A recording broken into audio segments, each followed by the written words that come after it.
Bespoke radio for the masses. Headline edition, July 8, 1947. The Army Air Forces has announced that a flying disc has been found and is now in the possession of the Army. If the game is rigged, change the game. Game changer. I occasionally think how quickly our differences worldwide would vanish if we were facing an alien threat from outside this world. This is Fade to Black with your host, Jimmy Church, on the Game Changer Radio Network and KGRA, the Global Radio Alliance. I need your help to get to the year 1985. You are listening to Fade to Black with Jimmy Church on the Game Changer Network.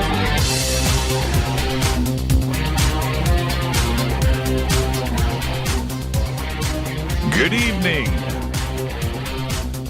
Fade to Black.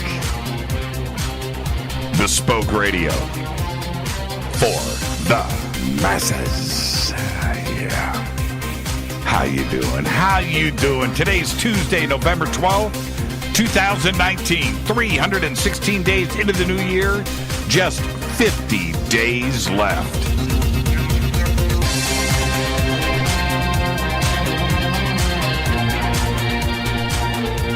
We are live from a bunker somewhere in the middle of beautiful downtown Burbank, California. And I would like to welcome everybody listening all around the world, all across the United States.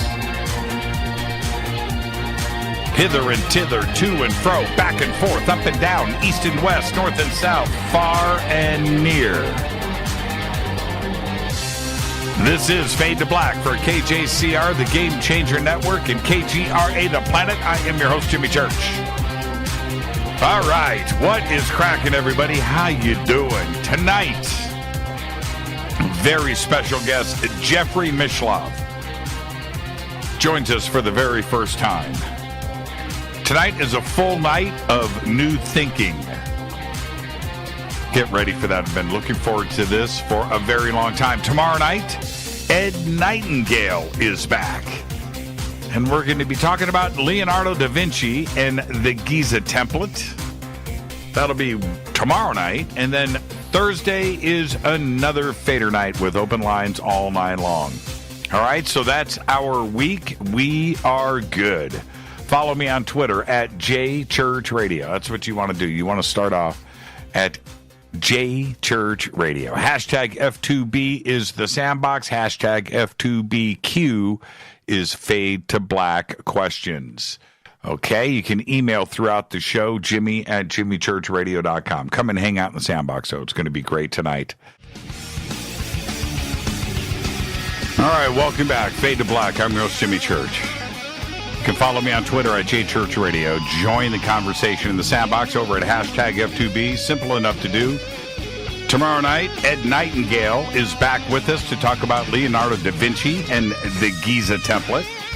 Thursday night, it's another Fader night with open lines all night long. Tonight, Jeffrey Mishlove. Jeffrey Mishlove's career has been guided by dreams, synchronicities, mystical states, and their philosophical implications. He has consistently encouraged others to pay attention to these processes in their own lives, and Jeffrey has the distinction of holding a doctoral diploma in parapsychology, which is the only such diploma ever awarded by an accredited American university. He is also the past president of the California Society for Psychical Studies and the past vice president of the Association for Humanistic Psychology. Jeffrey has also helped to create a new institution of higher education called the University of Philosophical Research that has recently been approved by the state of California to offer a distant learning master's degree in consciousness studies. He serves as the dean of programs for this college and also teaches the course in parapsychology. He was also the host of Thinking Aloud, an independent public television series that broadcast from 1986 to 2002 and continues today as New Thinking Aloud on his YouTube channel. And I would like to welcome for the first time to Fade to Black, Jeffrey Mishlove. Jeffrey, good evening. Good evening. And we're going to start. We're going to start with the first-time guest disclaimer. Are you ready for that? Okay. Okay. Which is this, Jeffrey? It is just you and I sitting on my couch having a conversation as friends. And where that conversation starts, it starts, and where it ends. But we're going to end as friends. There you go. You ready? I'm ready. Okay. This is. I'm going to start with a confessional, and I need a moment of your time. To say this, that over the years, many times on this broadcast, I would reference anytime Jacques Vallée's name came up, I would crack a little joke about him appearing to be an alien because of his eyes that were captured on Thinking Aloud, right? And I made this reference, and because of, well, it was 1986, but that the way that he would look, the way that you captured him in that show was just unbelievable, and it stayed with me all of these years. So, out of guilt, last year, I'm with Jacques, and I said, hey, man, I just got to tell you, I'm sorry for making the little jokes about you looking alien-like in Jeffrey Mishlov's show. And he goes, yeah, I heard about that, and don't worry about it. It's kind of funny. And he said, but that interview was one of my best, and people still talk about it today, and we are talking about it right now, and that was a special show for me. And I said, so we're cool? And he said, we're cool. So, Jeffrey, I'm apologizing to you for the cracks over the years because the show just stuck with me, and it's influenced so much of what I do, and I thank you for that. So, can we move on now? I feel better. We can. Yes, I'm happy that the show touched you that way. And speaking of that, let's actually start right there. Have you looked back and thought about the influence that Thinking Aloud has had and the impact that it has had over the years with this community? Well, interestingly, these days on the New Thinking Aloud YouTube channel, one of my very most popular guests is a young philosopher named Jason Reza Georgiani. Very controversial figure, but the audience loves him. And interestingly, he tells me that as a 14-year-old teenager, he started watching Thinking Aloud, and it had a big influence on his career. So, I can look back since I've been doing this for so many decades and see that it really has had an effect on people's careers, which is, honestly, it's very gratifying. Now, you said to me earlier today, which I didn't know about, but you started in radio all the way back in 1972. New Thinking Aloud was 1986, but right. Your broadcast career started back in 1972. Were you discussing these issues in 72, and then Thinking Aloud just was a genesis of that? That's right. In 1972, I had the opportunity to host a program called The Mind's Ear on KPFA, Pacifica Radio in Berkeley, California. And there's an interesting story behind that because I was guided to do that by a dream that I had. And synchronicities for all of us, I mentioned this in my opening of the show, are things that need to be recognized. So many don't, right? They let these things just blow past them. For me, New Thinking Aloud back in 1986 and me getting wrapped up in that show and following it, amongst other things that I was researching, here we are in 2019 sitting down together, and those are synchronicities that you just can't ignore. There's something always driving your reality, right? Mm. Well, in my case, Jimmy, I started out in 1972. I was a graduate student at Berkeley in the field of criminology. I was doing group therapy with murderers and rapists at San Quentin Prison. And I knew that I loved the study of human deviance, but I wanted to switch from negative forms of human deviance to positive. I really wanted to, rather than just studying crime and psychopathology, I wanted to study mysticism, intuition, creativity, psychic functioning.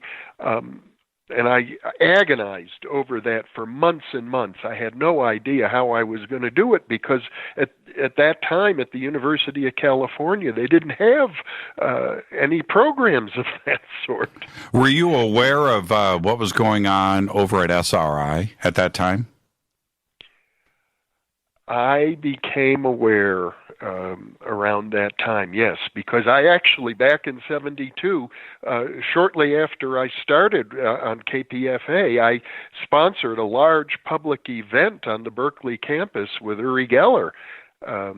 We filled Zellerbach Auditorium, over 2,000 people. It was Uri Geller's first public appearance in the United States before a large audience. And it was around then that I learned he was also being tested by Hal Puthoff and Russell Targ at SRI. Did you have a chance to, those must have been, I cannot imagine how electric the community would have been back then, you know, with Russell and Hal and of course Uri and what was going on over at SRI, because they were certainly breaking down fences and walls.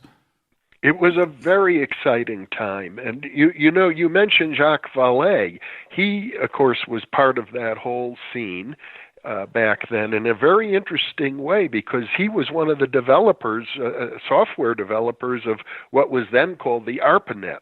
Later on became the Internet. And he was also engaged in, as you know, in UFO research and in parapsychology. And he believed at the time that both of these areas, the paranormal and the Internet, had enormous potential to revolutionize society. And I think all of us back then thought that there was going to be a major psychic revolution. Now, looking back, you know, nearly half a century later, we can say, yes, the Internet did revolutionize society, but parapsychology and UFO research has yet to do so.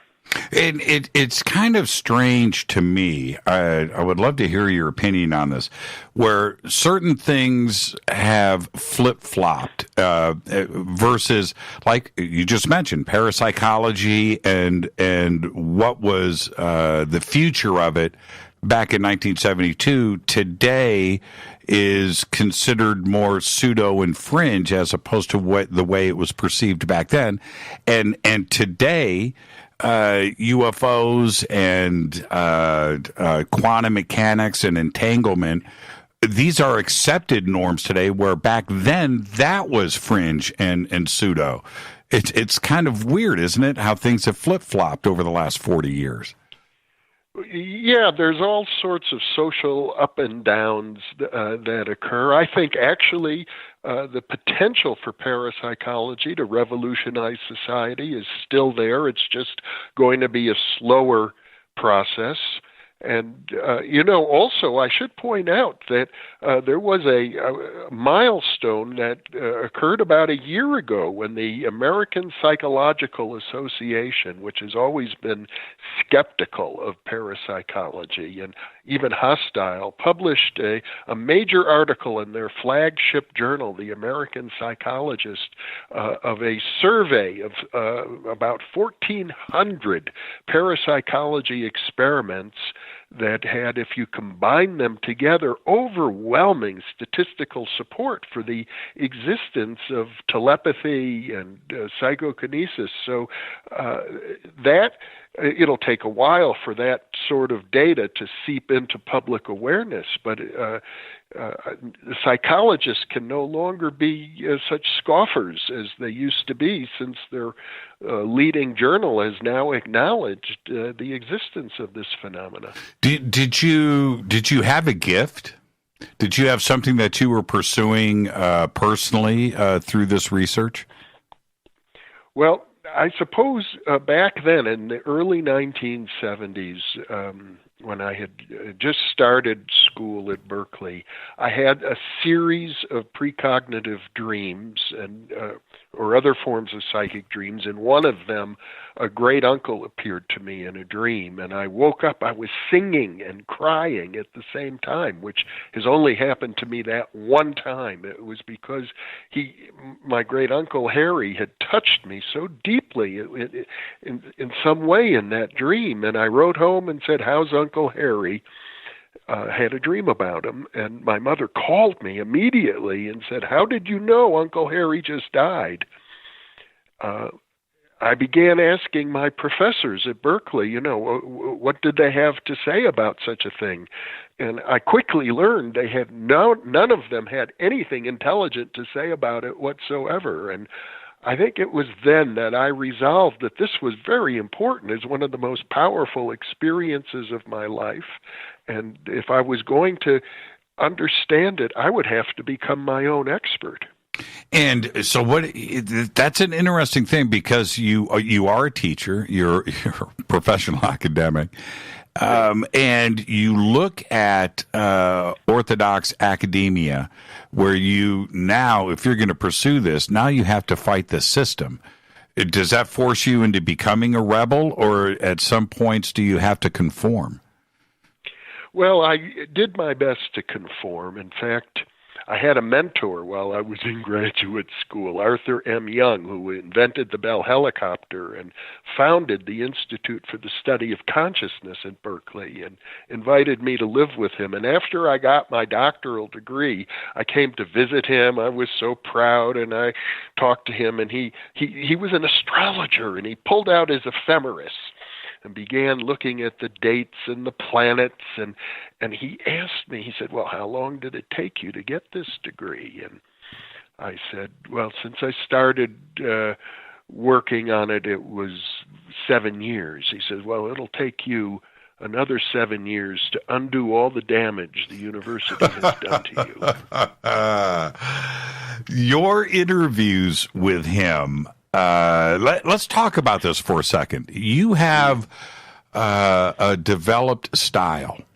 and your style and the way that you have approached certain guests has enabled and I want to say this in the correct way, to have the real guest appear, as opposed to going down generic questions that they systematically answer over and over again.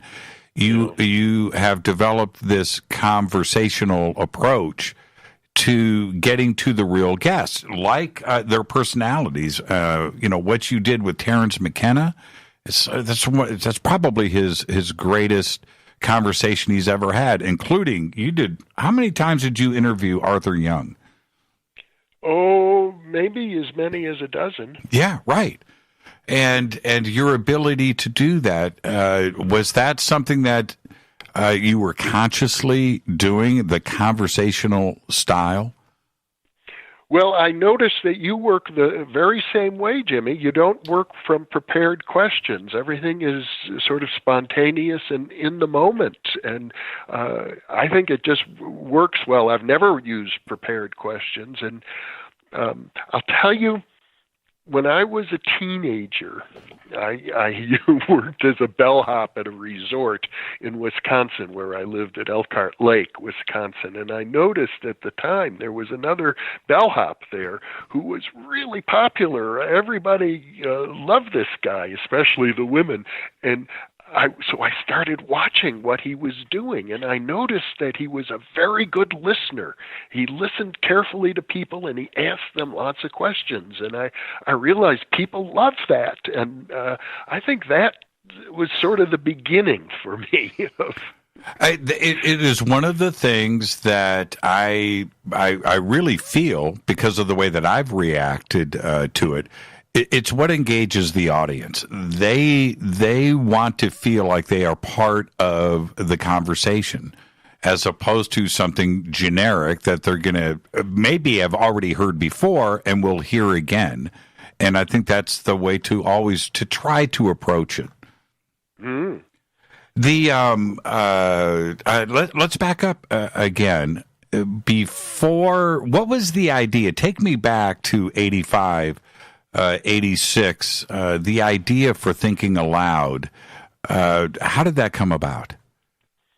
Okay. Well, I got my doctoral degree in parapsychology at Berkeley in 1980, and shortly after getting the degree, I was libeled. And I fought a libel suit. Psychology Today ran this article saying, Mishlove probably didn't even get the degree, and if he did get it, he certainly didn't deserve it. And I was mortified, and I spent 6 years fighting that libel suit. And when it ended, I felt like, well, I was ready to kind of become a public personality again, because there was a very painful 6-year period. People, it's hard to face the public when you've had, a major publication say nasty things about you, and I was embarrassed and so on. But in 1986, when the lawsuit had been settled favorably for me, I reached out to a fellow named Arthur Bloch, who was like me. He was sort of very devoted to Arthur M. Young and the Institute for the Study of Consciousness, and he had gotten a degree in video at the University of California, Santa Cruz, and I proposed to him that we launch this TV show. We did it. We started out on public access cable TV. We did like a dozen shows, and after that they said, well, that's all you get to do. And so we went to a local PBS station and showed them what we had done, and they said, well, we'll put you on primetime once a week. And we did that for a year, and then they said, we'll sponsor you for satellite uplink. And the next thing I knew, we were being carried by about 100 public TV stations all across North America. And the approach to it, because, and I'm talking about the subject matter, where you are going to go into areas that nobody else would necessarily, certainly in prime time, to cover these. And do you have to tiptoe, or did PBS say, you know what, just do your thing? Well, it wasn't PBS. I'll start out by saying that. And it wasn't the major public television stations either. It was the smaller ones. But we had a lot of trouble. I remember when we first went out on the satellite, there was a station in Memphis, Tennessee, and they consulted a psychologist in their area to say, should we carry this program? And he told them, and they reported back to us, he says, the people of Tennessee are not ready for this. Exactly. So did that force you into that emotionally, in your own mind's eye? You don't want to change who you are, but you also want to get the message out. You're kind of stuck, right? Well, in the original Thinking Aloud series, we called it Psychology, Philosophy, Health, Science, and Spirituality. We didn't emphasize parapsychology as much as I do now. And on YouTube, I have, I think, an even greater sense of freedom. Yeah, well, YouTube gives that. And one of the things that I really enjoy is how you are able to, with your guest, get into some pretty heavy physics, heavy science. Sometimes it's time travel, or it's parapsychology, or it's spirituality, but everything is there. How are you able to tap into the knowledge of physics, or is this something that you study, or quantum mechanics and time travel and spirituality, and get that all together? I'm so impressed with it. Well, I have never actually in my entire life taken a course in physics, but when I lived with Arthur Young at the Institute for the Study of Consciousness, he was an engineer, and my roommate there, who's been a dear friend of mine for over 40 years, Saul Paul Sarag, has written a book on physics and mathematics. And Saul Paul was a college dropout who has had his physics papers published in Nature, which a lot of professional physicists never get to do. So I've just been surrounded by these people, and I don't know if you've seen, my first book was published in 1975, The Roots of Consciousness, and I just seem to have a talent for kind of an encyclopedic coverage of these things, and it served me very well on radio and television. Now, when we come back after the break, I'm going to get into some specific subjects, and kind of leading into that, I want to ask you this: how has your opinions changed over the last 40 years on these different subjects? After you have interviewed, so many important guests, you end up learning and acquiring knowledge, and with that, has it changed you? Is there something that is different today than it was in 1972 or 86? Okay. Well, so we're going to do that after. No, I'm asking now. When we come back. Okay. Sorry. When I was a younger man, I suppose I was very ambitious, and I was thinking about my career and what I could accomplish in life, and I wanted to do this and do that. And at this point in my life, I am doing probably much more than I've ever done, even though I'm in my 70s now, but I don't feel ambitious about it all. I feel like I can just relax and let things flow, and I don't need to get anything back anymore. I feel like I've had a good life, and this is a time just to contribute. Did you expect, if you go back to like the Jacques Vallée interview in 1986, did you expect the UFO subject to have been answered today? Yes. I would say that I did, and one of the reasons was my own research. I published a book called The PK Man, in which I spent 10 years studying this fellow named Ted Owens, who claimed to be in telepathic contact with aliens, and he could produce UFOs and other extraordinary phenomena on demand, and he produced many dozens of demonstrations of this sort that were well documented. So at the time, I think right from the very outset, even including my early connections with Uri Geller, who reported that his psychokinetic abilities were also related to UFOs, I felt that there was a connection, and it seemed pretty self-evident, and there were, many dramatic UFO sightings then, and of course there still are today. So back then I was very hopeful that things were going to change immediately around these topics. I did not appreciate the enormous social resistance. And what about, we've got about 60 seconds. Today, with the mass media and the reporting of UFOs and the subject of aliens, and of course the Navy and pilots coming forward in the New York Times and CNN and Fox and President Trump talking about UFOs, it's never been like this before. Does that surprise you? Well, Ronald Reagan talked about UFOs. Jimmy Carter talked about UFOs. So I think, they've always been around. They haven't gone away, but slowly, very, very slowly, I think the acknowledgement of this phenomenon is creeping into more mainstream awareness. The hostile skeptics have always used the horse laugh, and that's not working so well anymore. No. I am so happy that I could be in a checkout stand talking to a cashier, and if UFOs came up, nobody's going to laugh, or down the street or with my family or friends. That today it's a different party, and you're absolutely right about that.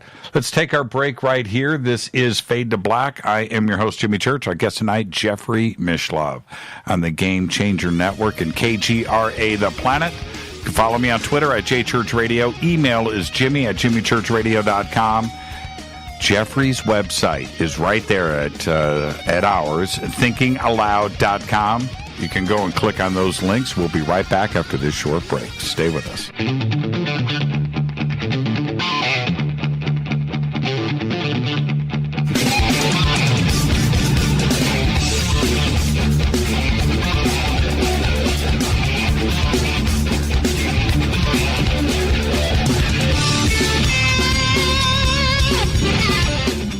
Welcome back. Fade to Black. I'm your host, Jimmy Church. Tonight, our guest, Jeffrey Mishlove.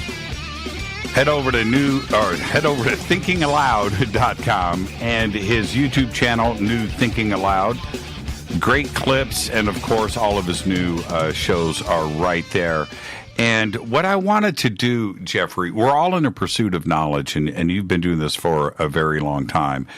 And today, as I follow the science community, and I'm talking about the hardcore physicists out there and the theoretical physicists and even cosmologists, the question of consciousness now comes up more than ever, and what it is. For you, what is that definition? What is consciousness? I think there are two ways to look at it. One is, my personal consciousness, which is just like experience. What is it like to be alive? What is it like to be Jimmy Church or Jeffrey Mishlove or each and every one of your listeners? So there's that individual consciousness, but then there's also this larger consciousness. You might say it's like a universal consciousness in which we're all embedded, and that's very mysterious. Some people would say that everything exists within that universal consciousness, but it's very hard to define. Some people would call it God, and other people might just say it's just some kind of a principle in nature. How do you resolve? Because I've been trying to do this. I've been trying to figure this out. How do you resolve, atoms and particles and things that don't have consciousness suddenly assemble into these beautiful beings that we call us, where we can laugh and think and ponder? There's a transition that happens there where you go from something that doesn't have a brain and it assembles into this, and suddenly we have consciousness. Where does that transition happen? Well, you're talking about the classic mind-body problem, which has been an issue for philosophers for centuries. But it's the way you phrase the question, it has certain assumptions embedded in it, like that matter isn't conscious at all, and that somehow consciousness evolves out of this inert dead matter. It could be the other way around completely. For all we know, many great philosophers have suggested that if you start with what we know, everything we know is because we're conscious. We don't know anything except that we're conscious of it. So maybe consciousness came first, which is the basis of many religious traditions and Asian philosophies, particularly Vedanta, for example. They would suggest that consciousness came first, and then everything we think of as the physical universe emerged out of consciousness. So it's not necessarily just inert and dead at all. Is the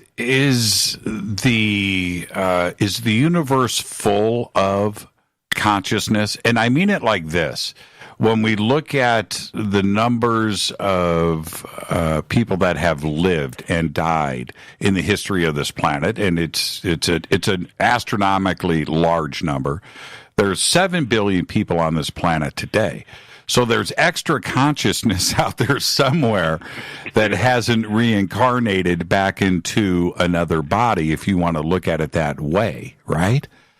And to make matters even more complicated, there are probably trillions of other planets. Okay, I like the way that you're thinking. I was going to go there earlier.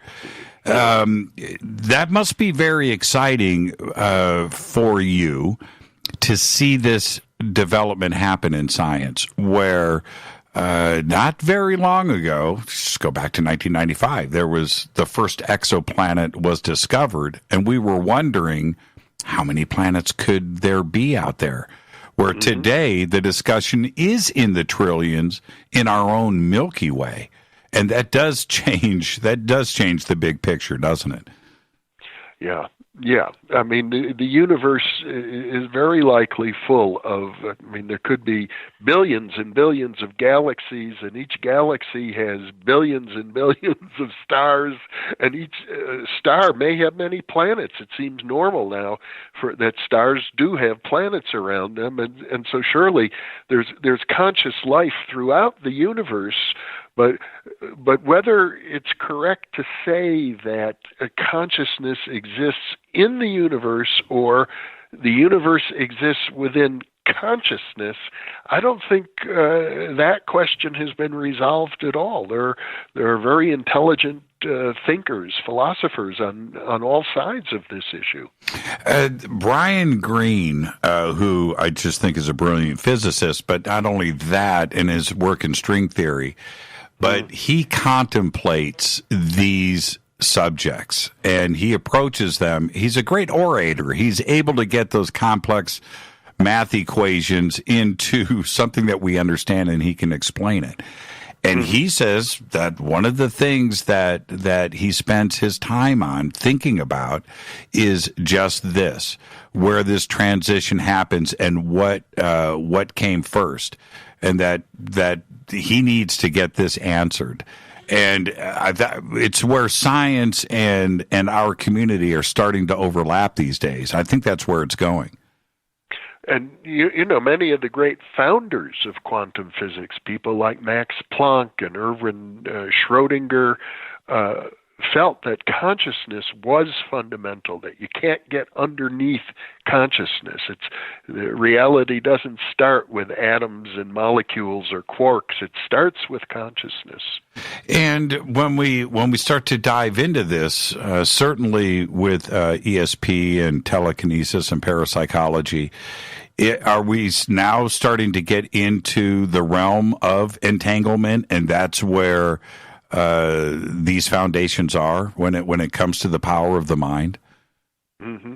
You know, back in 1975, when I published my first book, The Roots of Consciousness, that we had a chapter on physics and consciousness. It was written for me by a physicist back then, a fellow you may have heard of named Jack Sarfati, who claimed to have had UFO contacts. And is that if we start to resolve some of these things, like entanglement, do the dominoes start to fall? Well, you know, that metaphor, the dominoes starting to fall, sort of implies that there's a mechanism, that one domino pushes the next one, pushes the next one, pushes the next one. And I'm kind of inclined to think, Jimmy, that ultimately the universe doesn't operate like a mechanism, like a great big machine. I think the universe probably operates more like a... one physicist said it's more like a great story than a great machine. And that could be, when we talk about consciousness, the afterlife, other realms, that these are all parts of a reality that is rooted in science. And if one thing is proven, then all of our great questions answered at that point, because it's all going to be connected? Yeah, at the end of time, maybe it'll all make sense. Well, and see, this is the thing. you've been asking, and this is what's great about this conversation that we're having. You've been asking these same questions of these great guests of yours. You've been asking the same questions, and now the tables have turned a little bit. I'm asking these questions of you, and do you feel that you are getting closer because of what you have learned? Not really. No, I don't necessarily feel like I'm getting closer. Ironically, it's like, sure, my brain is filled with many, many more ideas and concepts and knowledge, but I don't know that having more knowledge means that you're really closer to the ultimate answers.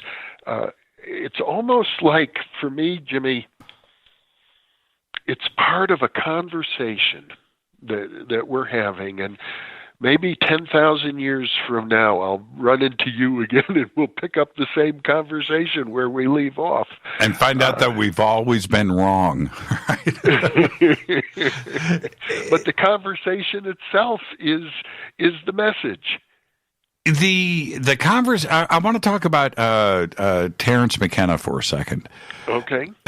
Your conversation, I can say that plural, with Terence McKenna, he was closer to the mark than I think he even realized. He was right on the brink of some breakout stuff, and he tried to tell the world. And today, these conversations about ayahuasca and DMT and parallel worlds and connections to other spirit beings is very important, and we're starting to unlock that. Terence was onto something, wasn't he? Oh, Terence was amazing. I loved how articulate he was. The words just flowed out of his mouth and like poetry. But I think he had a lot of ideas that were kind of wacky. I loved them because they were very, very stimulating. But I don't know that he really got to ultimate answers. If I was looking for ultimate answers, I'd probably think more of someone like Ram Dass. Well, with Terence, and going back to your conversations with him, he was, and you're right, articulate is a definition for him. He was able to speak about his experiences and what he was learning. Was that because of the questions that you were asking? That you were able to pull that out of him, and I hope you appreciate what I'm saying here, because he was a difficult interview for a lot of people, but for you, it was a different kind of setting. Oh, I would have assumed that he was that way all the time. I just figured the man is a genius.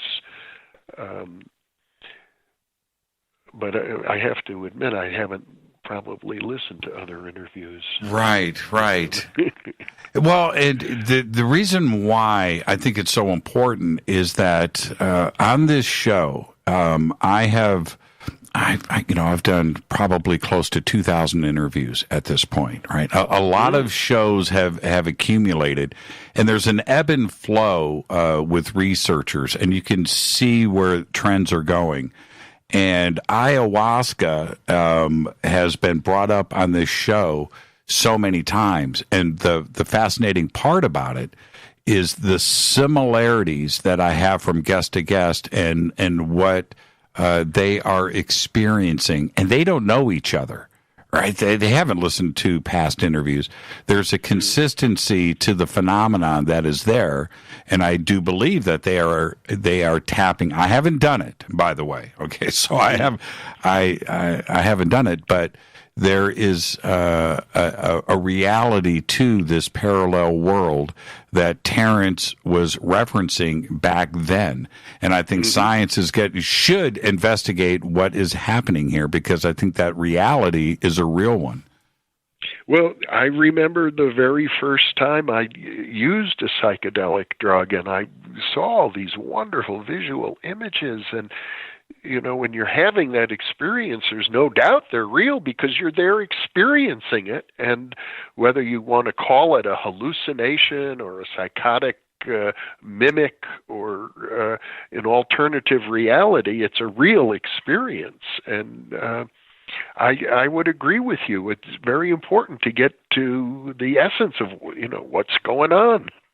And how is it possible that the chemistry of ayahuasca and other medicines, that the chemistry was developed so long ago without the knowledge of chemistry, that they were able to get the root of one plant and another plant, get those to react in our body chemistry in our stomach to turn around and access these higher dimensions?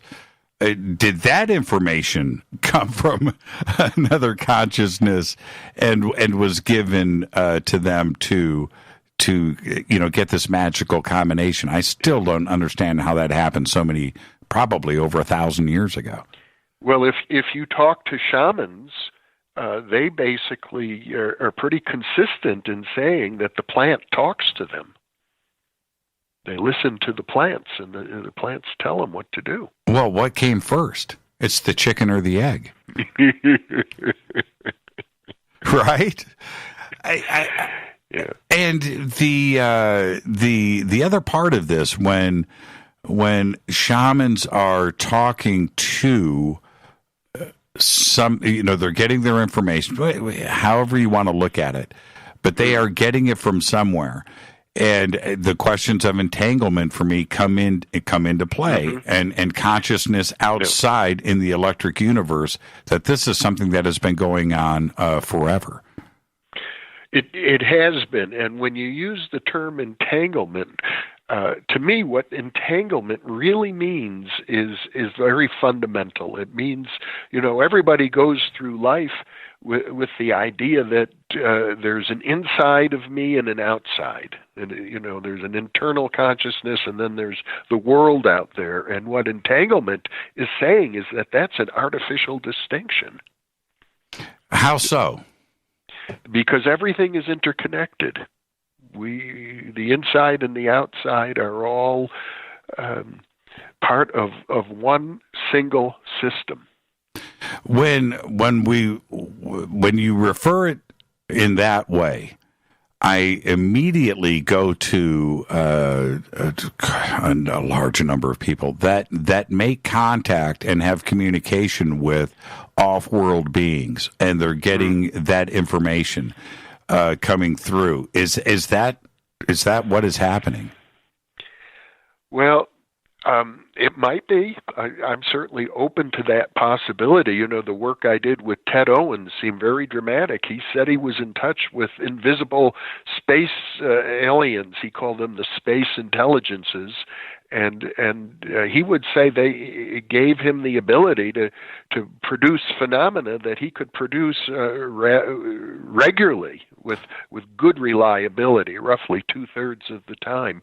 He said he would produce some demonstration. They worked out the way he said they would. So I've seen it happen, but I have to say this, that Ted Owens, it was a rare person. Of all the people who claim that they're channeling alien consciousness, very few of them produce demonstrations on a regular basis the way Ted Owens was able to do.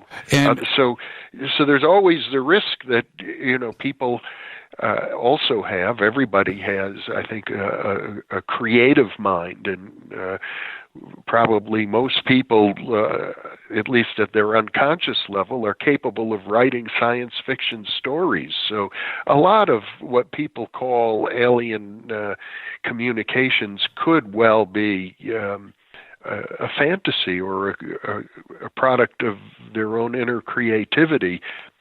Well, in Ted Owens' case, I have to say it was more than that. Yes, exactly. And when I have done the same thing that you have done, I've gone out, I've done the summoning, I've done the night watch and the sky watches and, night vision goggles.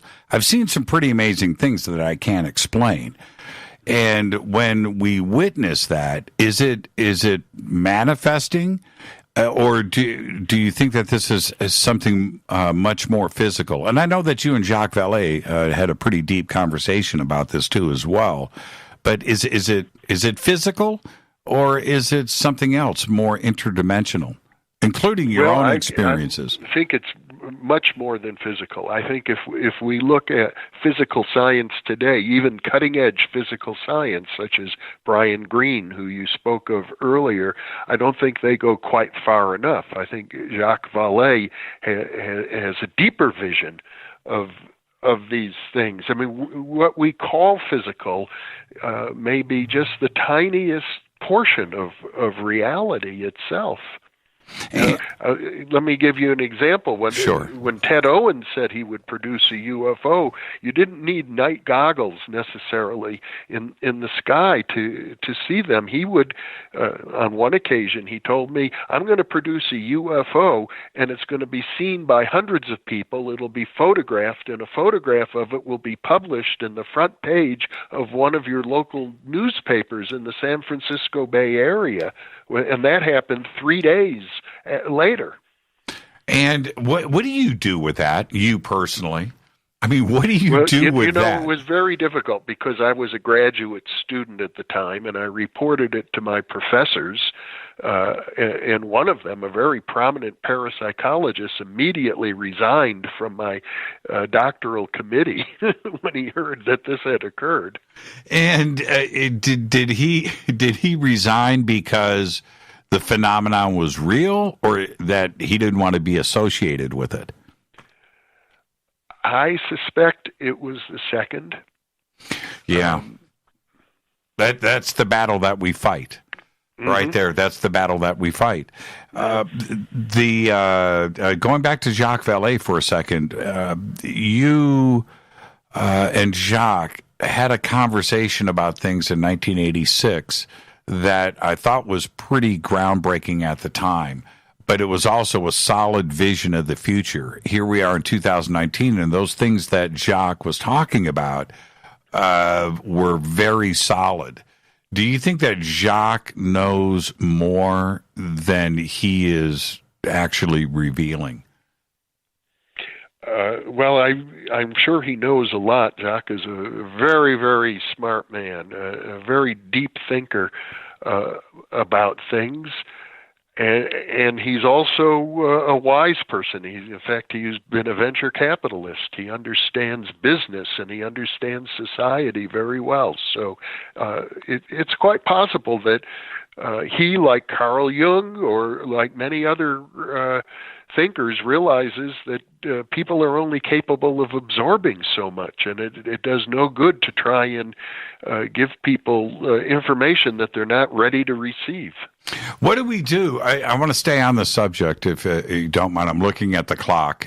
We can pick up when we come back.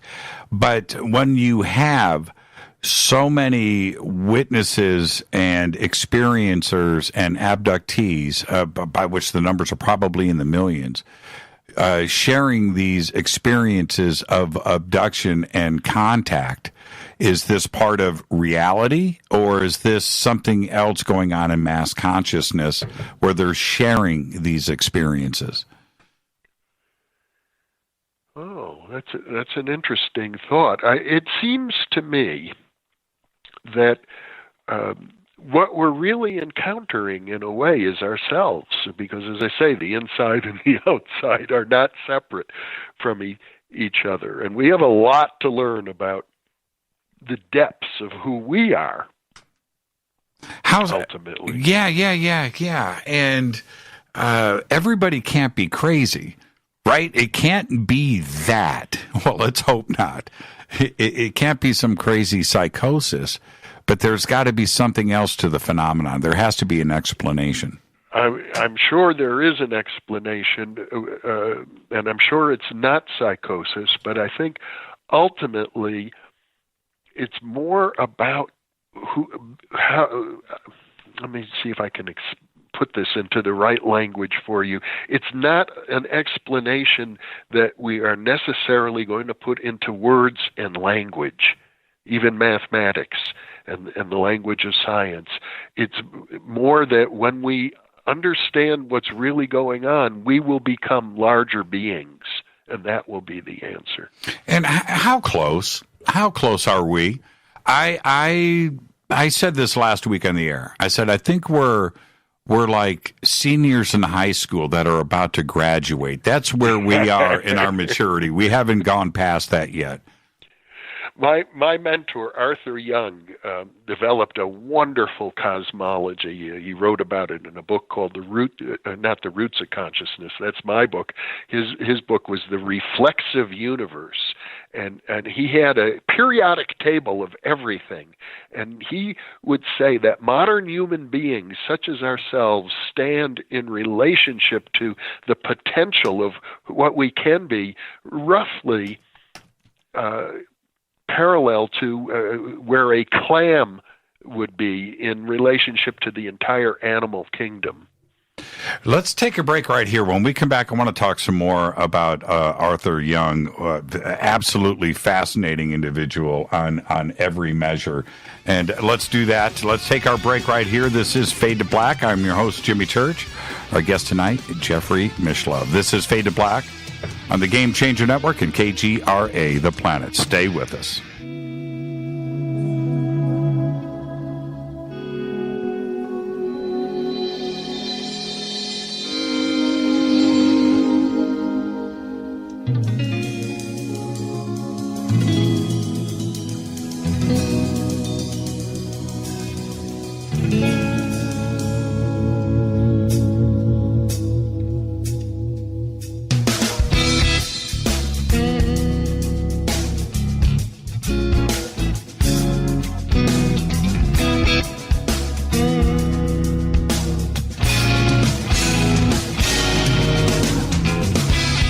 Welcome back, Fade to Black. I am your host, Jimmy Church. Tonight, our guest, Jeffrey Mishlove. Tomorrow night, Ed Nightingale is here. We're going to be talking about Leonardo da Vinci and the Giza template. Thursday night is another Fader night with open lines all night long. You can get to Jeffrey's website, thinkingaloud.com. The links are over at jimmychurchradio.com, as well as New Thinking Aloud, Jeffrey's new YouTube channel, and the new version of Thinking Aloud. I want to go back to Arthur M. Young and the relationship and the interviews that you have done with him over the years has just been incredible. But there is also the Arthur Young and the seance and the nine. Did you have conversations with Arthur about that? Yeah, we discussed it a few times. Mm-hmm. And you can't stop there, Jeffrey. Well, Arthur was involved with Andrija Puharich, who was the person who wrote the book about Uri Geller and really introduced Uri Geller to the scientific world. But I mean, we could talk about Andrija for a long time. Absolutely. He also wrote a book called The Sacred Mushroom, and about psychedelic mushrooms. It was published, I think, back in about 1960. But he had an organization called the Round Table Foundation, as I recall, and it was based in Maine. And Arthur Young, who had become wealthy and famous by inventing the first commercially licensed helicopter, the Bell helicopter, was very interested in anything exotic. He loved ideas that people found outrageous and offensive. The more outrageous it was, the more he liked it. So he was into astrology and alchemy and UFOs and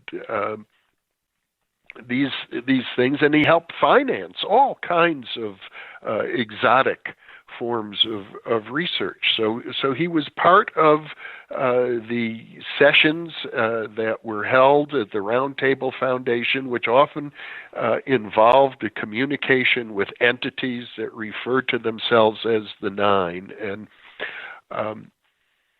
in fact, I'll tell you a little-known story about all of that. There was a famous book published as I recall, in the 1950s by Leon Festinger, who was a sociologist. And the name of the book was When Prophecy Fails. And it was a study of a UFO cult based in Minnesota, and in which they were predicting the end of the world. And so Festinger, as a sociologist, was interested in what happens when the predictions made didn't come true. The world didn't end on the day that this UFO cult said it would. So he began to look at, well, what did these cult members do? And he noted many of them said, they found ways of justifying that their prophet was real. But what wasn't known is because he didn't publish names in that book, that this same UFO cult based in Minneapolis, as I recall, was in contact with Andrea Puharich in Maine. And the contact was based on synchronicities. And, Puharich was getting messages to show up at certain locations and meet these people. Also, Puharich was getting messages that he had to travel to various exotic locations, just get on an airplane, show up at the airport at a certain day and time in order to. It's hard to say exactly what he did, but it was like he was being guided by the Nine, and various mediums were communicating in trance states. I have to say, at the end of the day, a lot of it amounted to nothing at all, at least nothing tangible. I think these people thought that they were going to do marvelous things, and surely Andrea Puharich was a marvelous person. He did many things in his life, but now that I think back about it, his life ended rather sadly. He had the ability to surround himself with a group of pretty magical characters, and that was the other thing. I can only imagine how strong his personality was. Yeah, I mean, he was a wonderful person. He was very helpful and inspirational to me early in my career. And Arthur Young, who I lived with for a period of time in Berkeley back in the early 1970s, was very close to him. So what happened at the now very famous seance? There was a pretty strong group of people that were there, including Arthur's wife Ruth. I understand was there too as well, and they were going to do the seance and communicate with the Nine. Well, let's start there. Who were the Nine? Well, I can't say that I ever had a clear understanding of that. Is it one entity that called itself the Nine, or was it a collective? Was this like the Galactic Council or something of that sort? It was never clear to me. And I don't think actually Arthur didn't stick with that. He moved on to other things. It was, at the end of the day, much more important to him to develop his own theoretical work than to continue to participate in this activity. Yeah, did he feel that with the seance with Puharich that there was a real communication with this collection of beings that were off planet, known as the Nine? Did he think that actually went down? I think he was very open to that possibility. I know at one time he said when I knew him he was quite elderly. I met him when he was, I think, in his 70s, and I believe he was. It was about 1995, as I recall, when he died. So he was about 90. So I knew him for about 20 years, and during that time, he would tell me that if he could do things over again, and he would like to build UFOs himself. Now that he invented the helicopter, he thought the next thing would be to build space vehicles. He wished that he was younger and could do that. So I think he took it seriously, but I don't think he felt it was the most important thing he was doing.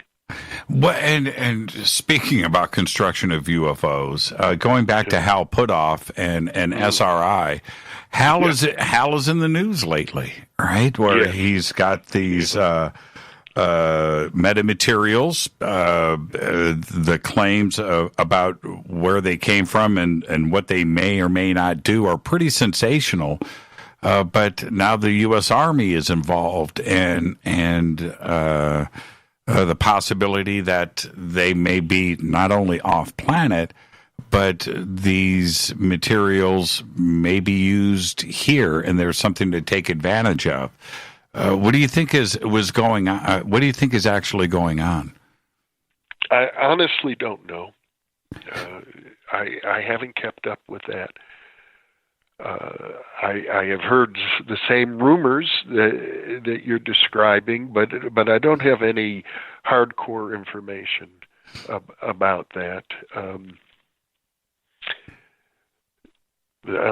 sorry. I can't really comment intelligently about it. Well, when we get to those parts of things, crashed retrievals of alien craft and what the government may be in possession of, and that we've got evidence, actual physical evidence and these metamaterials. Hal is a very smart guy, and he knows what he is doing. And that's the part of this that I think that the community and the news and the media is grabbing hold of, that if Hal is involved, then there must be something to this. And now the U.S. Army is going to apply their laboratories to these materials that Hal has been researching for years. It seems to be something is about to break. Well, maybe so, but to my knowledge, there hasn't yet been any public pronouncements from Hal about what he has. Yeah, it's very interesting to me, and to have the SRI, and there's another part to this too that I think is about to break, and that is with remote viewing, what Hal and everybody else and Russell has been working on, that this part of parapsychology and remote viewing is a part of reality. This isn't science fiction anymore, is it? Well, it depends on who you talk to.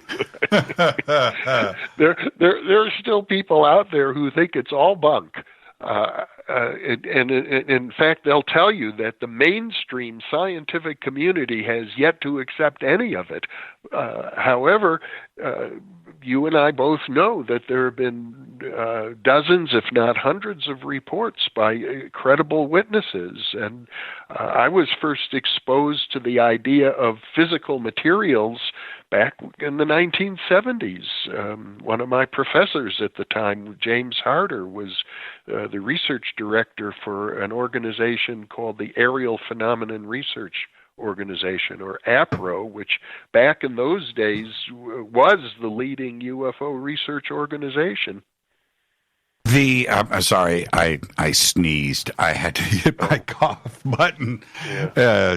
And you got to love live radio for stuff like that. It happens at the moment when you don't need it to happen, like right now.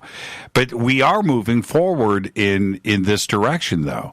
And when the question of UFOs and contact and off-world contact and what the government knows versus what witnesses and yourself and myself, how close are we going to be to actually knowing in that The question is this: what I think is going on and what is really going on are going to be two different things. I don't think that I'm going to be really close to having the answers. I think you have to appreciate what I would call the trickster archetype. All of these phenomena have a characteristic which is like it's a game. And we haven't figured out what the game is entirely about yet. But it reminds me a bit of hide and go seek. You know, all children in every culture play hide and go seek. And I think this phenomenon, the UFOs and many other forms of spiritual and psychic manifestations, ectoplasm, mediumship, materializations of various kinds, apports, UFOs, they all seem to be enticing us, but in a funny way. It's like as soon as you think you've got a handle on it and you understand what this phenomenon is, it changes. Can we handle the truth, though? Well, ultimately, as I've been trying to suggest, the truth is us. We have to handle who we are, what our nature is. We think we're these, human being animals, part of the primate family, and that's probably just the tiniest sliver of who we are. Well, could we even understand what we're dealing with? I mean, what would the conversation even be about? Right? I mean, it would have to be a civilization more advanced because they got here. We didn't go there, right? So the ability and the technology to arrive here would suggest an intelligence way beyond our comprehension. Well, there are plenty of people who think that they came from other planets.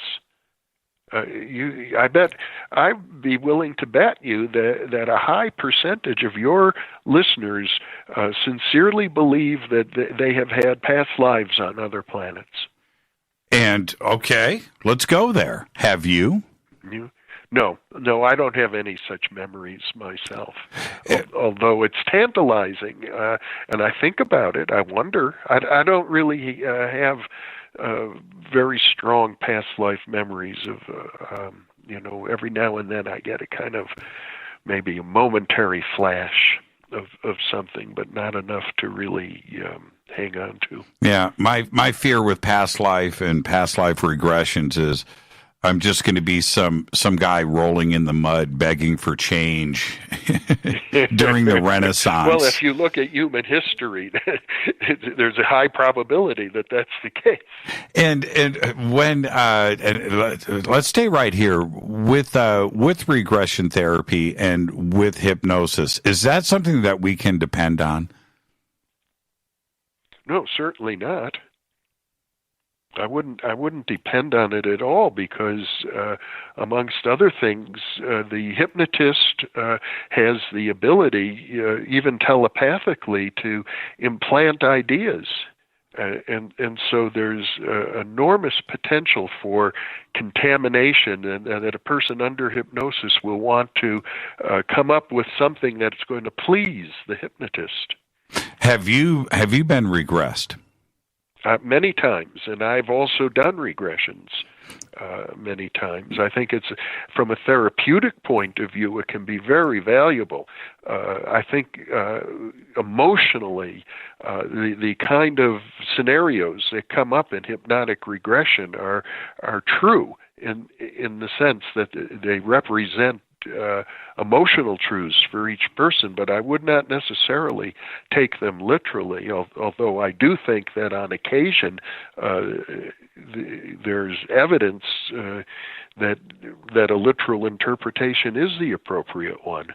When somebody has a missing time experience, and I can specifically talk about myself personally, I have not been regressed, Jeffrey, so I can say that, and there's reasons why I won't do it.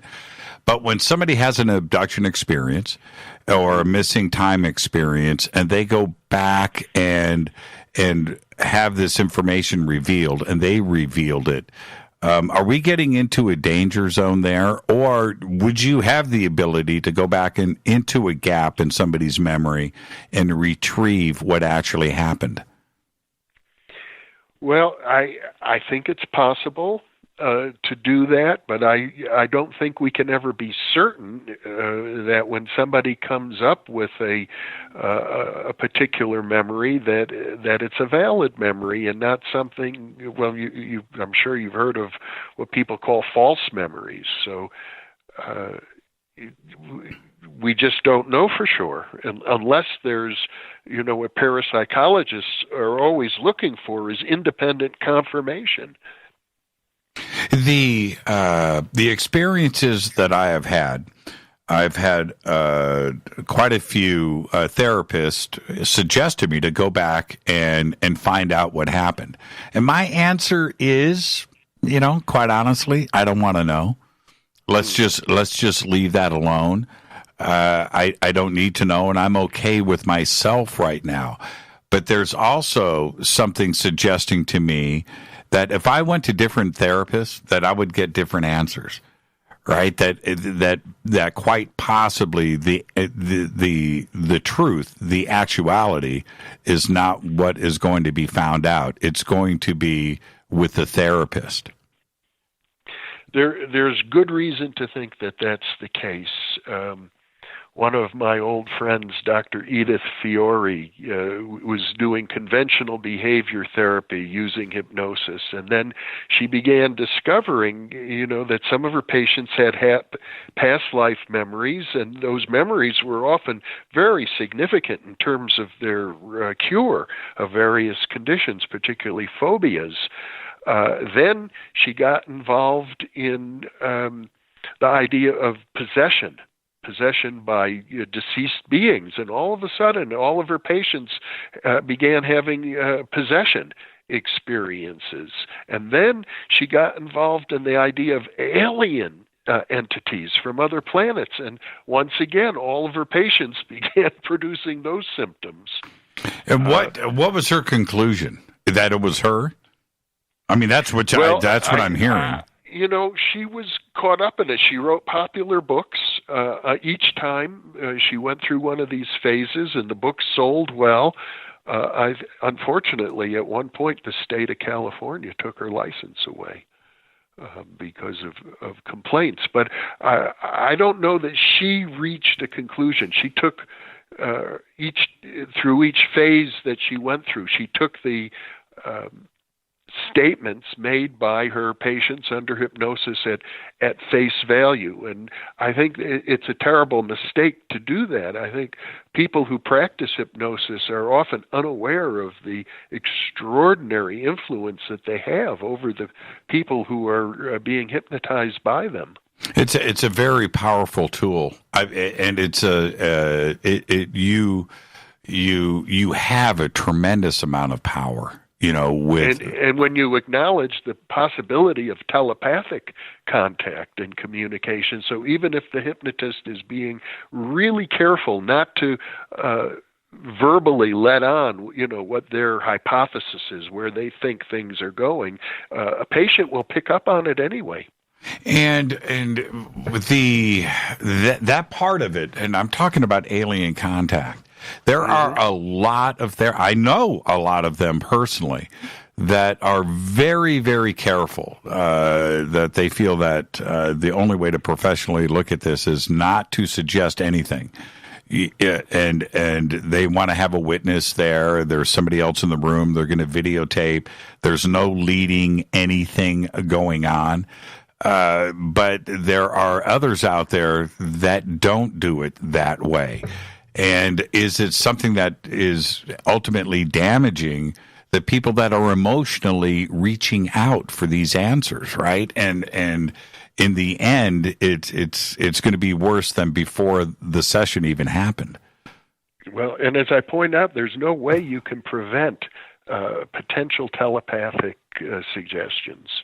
And man, I'm looking at we the don't know clock. how to block them. Right. And then there's the other part about removing blockages, right? To go and that is, there's something blocking this memory. So we need to remove what has been placed there to block this memory. Is that already leading a suggestion going into this? Well, we talked earlier about Terence McKenna, and one thing he used to say about all of this, which I tend to think is right on, is that we are so alienated from ourselves that when we have a deep encounter with our own depths, we think it's an alien being from another planet. There's nothing wrong with that. Unfortunately, there's nothing wrong with that. And there's one other thing that I'm completely conscious about, is that I've had my own strange experiences. Right? I've had things that I cannot explain, Jeffrey. And when somebody wants to share their experiences with me, I have to listen. Because I have experienced things that are completely unbelievable, and when I share these experiences, I'm asking everybody else to believe what I am saying because I think it's real, right? Mm-hmm. That it is part of my reality, and that's it's almost like I'm in a paradox position. I know the feeling. And, and that's the thing. I can't be, or you can't be judge and jury, right? We have to listen. Yeah, because I realize that a lot of people will come to me with stories that I find unbelievable, but so I have my stories that other people find unbelievable as well. Yeah, and we're going to venture into that when we come back after the break. Fascinating conversation tonight. Our guest is Jeffrey Mishlove, and again, over at jimmychurchradio.com, you can get to Thinking Aloud. Click on the links. Click on the links. Click on the links over at jimmychurchradio.com. We'll be right back after this short break. Stay with us.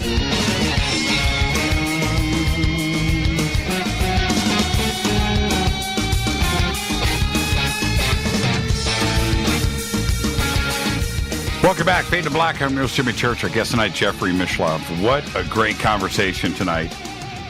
And this is what we're going to do next.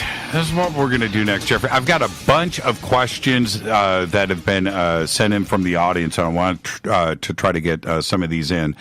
But I want to ask you this. I made a decision when I was very young. I was at the age of 22, where I read some inconsistencies in my religious upbringing that forced me into questioning everything at that point. And I felt that I was lied to, and that my own spiritual path was going to be my own, and that I wasn't going to listen to anybody else. Is that a safe zone to go into? Yes. Yeah, it's a very healthy, safe zone to go into, in my estimation. It means that you're becoming a free thinker. And with that, and that wasn't a softball question. This is something that you have been discussing and pursuing for a very long time. And in 2019, spirituality and what it means may not be the same as it was 10 years ago or 20 years ago or 30 years ago. Has it evolved? Well, I would say that the fastest growing segment of our population right now, as best I can tell, are people who consider themselves spiritual, but not within an organized religion, but spiritual and secular at the same time. And then we have characters out there like Richard Dawkins and the staunch real atheist, right? And that these are very educated, in some cases physicists and scientists, biologists, and they look at the universe and they go, well, you know what? It's just chemicals. There's nothing else to it. And it reminds me of the old foxhole mentality, right? Well, what's going to happen when one of these guys faces death? Are they suddenly spiritual, right? And what are they going to get when they see the other side? Will they actually change? Well, there have been instances of that. There was a philosopher named Anthony Flew, who was a very well-known atheist and who, toward the end of his life, changed his mind about it completely. So it certainly can happen. Anybody who has had a near-death experience comes back with a profound, unshakable belief in survival after death. And we have so many unanswered questions, and one of them is not only life after death and what happens. Are we alone in the universe? Why are we here? Where are we going? These are profound questions. But I think one of the most fundamental ones is the creation of the universe. What do you think ultimately is there? Was there a supreme spiritual entity that created everything, that has created other universes out there, or that it was just some accident with chemistry? Well, I'm kind of leaning towards the hide and go seek theory about the creation of the universe. That maybe you created it, Jimmy, and but you're playing a game of hide and go seek with yourself, so that you're pretending to be a human being on planet Earth inside of a primate body, and the game, in order to make the game really interesting, you've forgotten that you're the creator of the whole game to begin with. So that's the answer. It was Jeffrey Mishlove that created the universe. Really well played. Well played. Well played. Well played. Well played.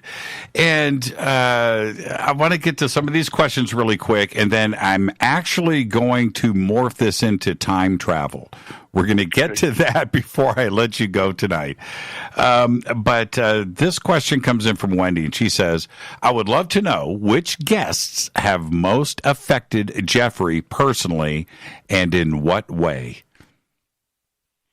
Oh boy. Yep. That's a tough one, because usually the guest that affects me the most is the one I'm with at any given moment. Right now, you're the one who's affecting me the most personally, even though I'm not interviewing you. But as I look back, I would say one of the most profound guests that I've ever had was a philosopher, a psychologist named Rollo May, a person with whom I had some profound disagreements, but I thought he wrote about depression. He was a very famous psychologist in era, I think he died about 20, 30 years ago, but he wrote about depression in such a powerful way that just reading his book, I began crying, broke into tears when I finished his book, because it seemed as if he had written about the importance of being depressed. That's a perspective. When you feel depressed, you're getting in touch with a kind of an aspect of reality that most of us hide from. I think that all of us, and myself personally, would agree with that, in that when you go through a certain darkness, you always come out of the other side smarter, right? You go somewhere, and it is about personal discovery, but you come out of it a different person. You discover things. Mm-hmm. And it reminds me actually of a guest I've recently interviewed. They haven't even been released yet. They won't be released until next month. But one of my oldest friends, I first met him in 1971, a fellow named Daryl Schoon. He ended up spending 6 years in prison, or 7 years on a 10-year sentence. And he came out of it I have to say now, stronger and better than ever. But I know he suffered enormously during that period. This next question, I hope you understand it or you know what this is about, because it's pretty interesting. This is from Awoke. Does Jeffrey remember the 2018 Psychotronics Conference? Middle of the power outage at a hotel. Myself and other guests experienced paranormal activity, including strange sounds and visitors, non-human. Does he have any insight regarding that night? No, I was at the conference. If he's talking about the one it was in Chicago, as I recall. But I don't recall the power outage at all. Oh man! So you were there. I was hoping this was going to go somewhere else. And I wanted to also get some telekinesis in and some telepathy questions. I want to try to remember to get those in. Sabrina wants to know, have you experienced channeling of angels?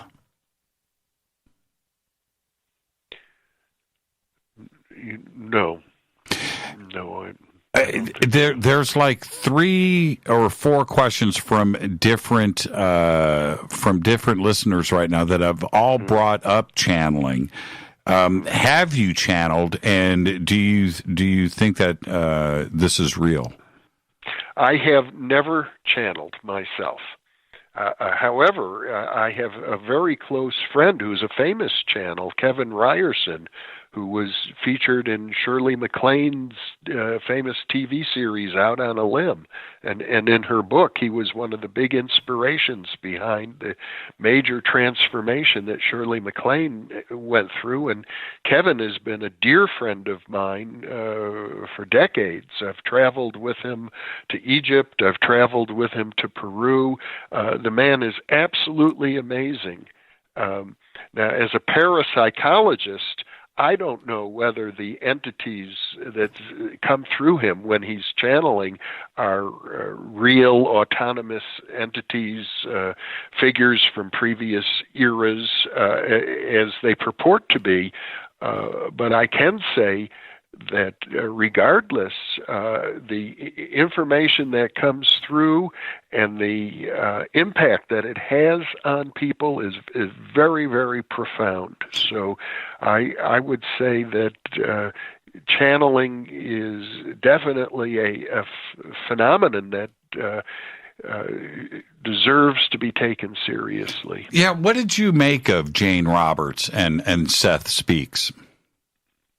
I think Jane Roberts was a very talented writer, and that the material that comes through in the Seth channelings has been very inspirational for people at a metaphysical level. It seems to be consistent and coherent and thoughtful, and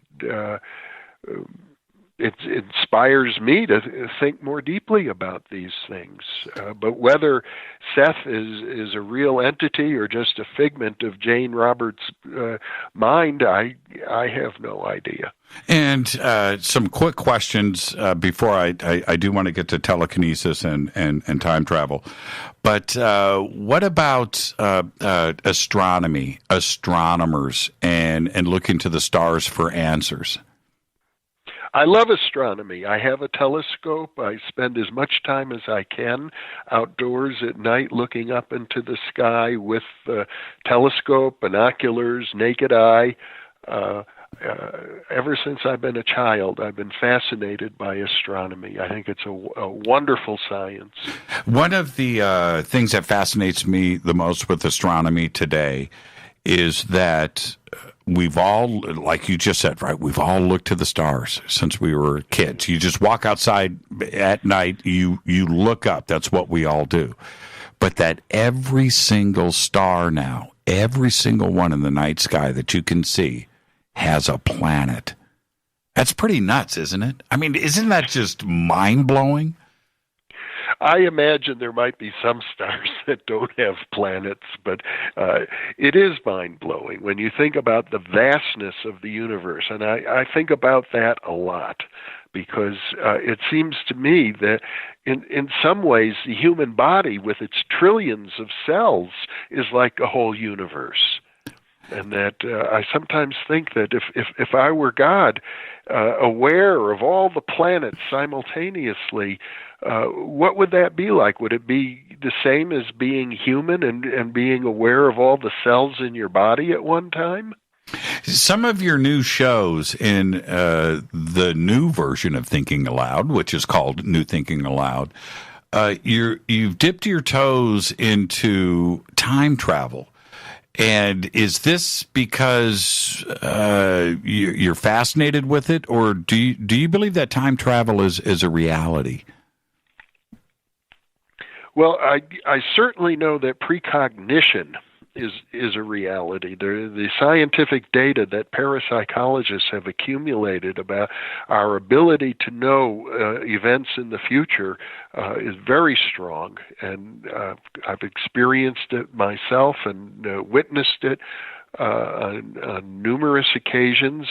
So time travel, though, can we actually, like in the H.G. Wells movie, travel back and forth in time? I think it's a fascinating idea. I have no reason to think that it's possible, and I have no reason to think it's not possible, actually, in terms of some sort of a physical machine that could travel through time. Well, how do we resolve precog and deja vu, right? There's no way to know the future unless something else is going on with this reality, and it would certainly suggest that somebody has read your book of the future and has given you that information, right? Whether it is through dreams or visions or deja vu, for instance.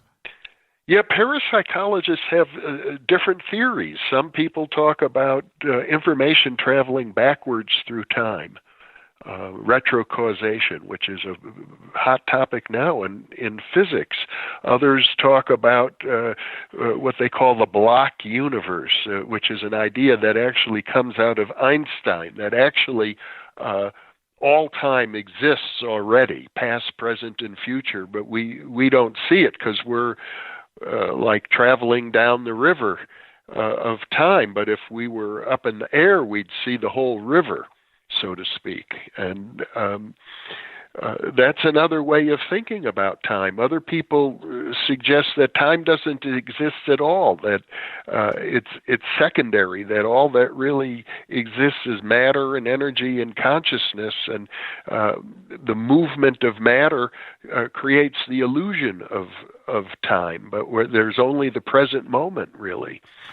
So I think, these are big questions, and there are dozens and dozens of big questions like this that are just unsettled, and the best we can do right now is sort of collect the different theories and weigh and balance them against each other and against the evidence that we have. It may take centuries to resolve some of these questions. But if we respond to a precog, are we then changing the future, but yet the future was just given to us in that precog, and that would then create a paradox, and it would be impossible to do, right? Well, there's a classic case in the literature of parapsychology of a woman who had a dream that the chandelier in the room where her baby's crib was going to fall and land on the baby. So she got up in the middle of the night and moved the crib. And then the chandelier fell as she had dreamt, but it didn't land on the baby. It does suggest that precognitions can be used to change the future. So the world didn't end then. A black hole wasn't created, right? Yeah. And now, is precog and deja vu, are these the same things? certainly some deja vus could be explained that way, yes. But I think deja vu is a larger topic. I did an interview with an expert on deja vu, Vernon Neppy, who talked about 5 different kinds of deja vu, and only one of them was related to precognition. Well, I haven't had precog, right? I haven't, but deja vu. There was a period in my life where that was happening like multiple times a day. And some of them were very long, and I started to enjoy it, right? Where I would just freeze and go, okay, here we go. All right, I know what's, this is strange. It hasn't happened lately. And I'm kind of missing the deja vu experience. Ultimately, what do you think deja vu is?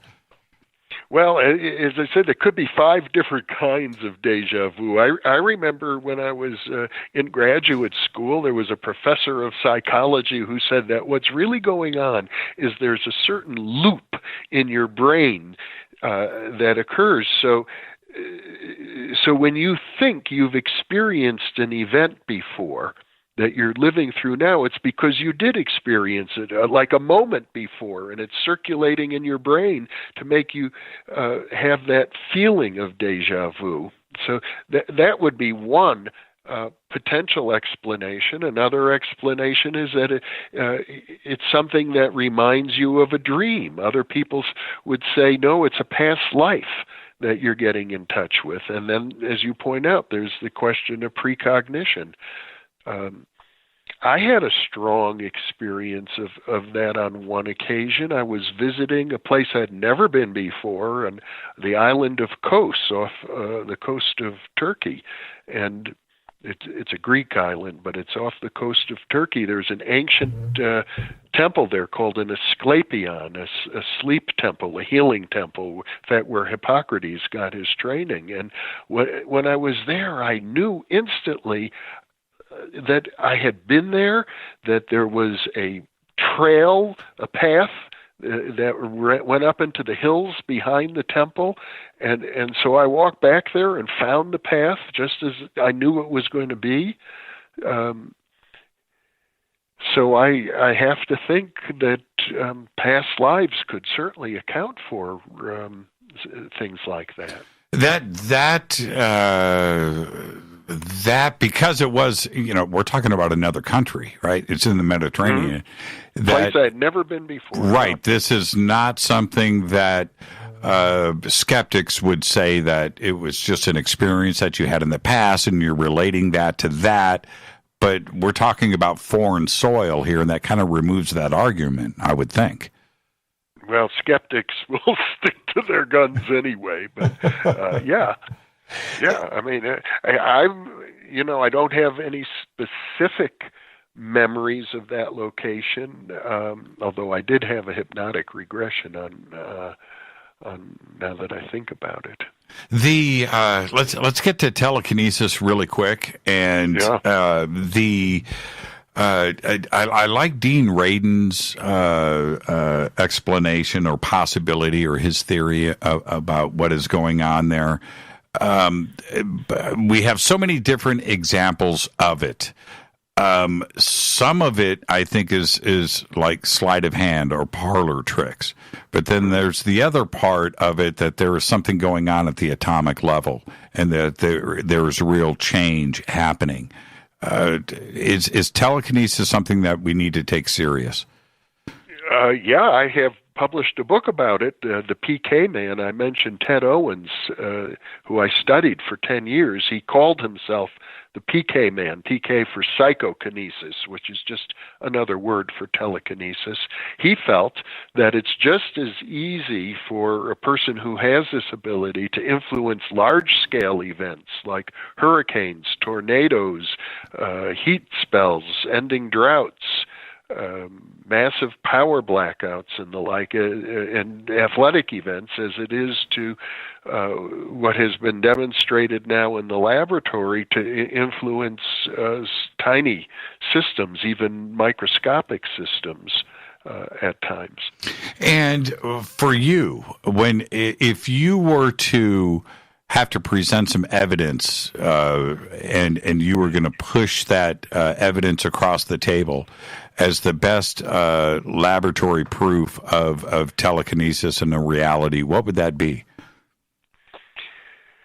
Well, I'll give you one that comes right to the top of my head. It was Ingo Swann, a famous psychic, did some studies in New York with Gertrude Schmeidler, and it was very simple. She took ice water inside of a thermos bottle, and it had a thermistor attached to it, so she could measure the temperature. And because ice water is pretty stable, ice is water freezes at 32 degrees. So when you have ice in the water, it's very close to that. And she asked him to use his telekinetic abilities to influence the temperature inside the thermos bottle, and he was able to do it very dramatically. So that's a simple example of an experiment in telekinesis or psychokinesis that produced good results. I want to thank you not only for this conversation tonight, but everything that you have done for this community over the years. It's just a tremendous body of work, and your influence on me personally has been profound. And I want to thank you for this conversation tonight. When New Thinking Aloud is released, how often do you do it? Every Monday, Wednesday, and Friday. You're doing it right three days a week. Yeah. Wow. And okay, so Monday, Wednesday, Friday is when the releases happen. So this Monday, a new release. This Friday, a new episode is released. Tomorrow morning at 1 a.m. Pacific time, I'm releasing a fascinating interview with a healer named Joyce Hawkes, who was also a cellular biologist, worked with the electron microscope, looking into the interior of cells, and then she became a spiritual healer and talks about how healing works at the cellular level. Where do you guys tape at? I have a video studio now here in my house in Albuquerque. Oh, I got you. I thought you were still up in San Francisco. I didn't realize you were in Albuquerque. Yeah. No, I moved from San Francisco, from the Bay Area to Las Vegas in 2001, and then from Las Vegas to Albuquerque in 2018. Thank you so much, Jeffrey, and I look forward to the next time that you're on the show with us. Just, again, a great conversation tonight. Thank you so much. Well, Jimmy, it's been a pleasure. You've been a great host. Yeah, I learned from the best. I steal from the best. Never forget that, Jeffrey. Thank you so much. Enjoy the rest of your evening. You too. Jeffrey Mishlove. Again, the links are right there at jimmychurchradio.com. Fantastic conversation. Thinking Aloud. And don't forget, New Thinking Aloud right there on YouTube. I'll be right back after this short break. Stay with us.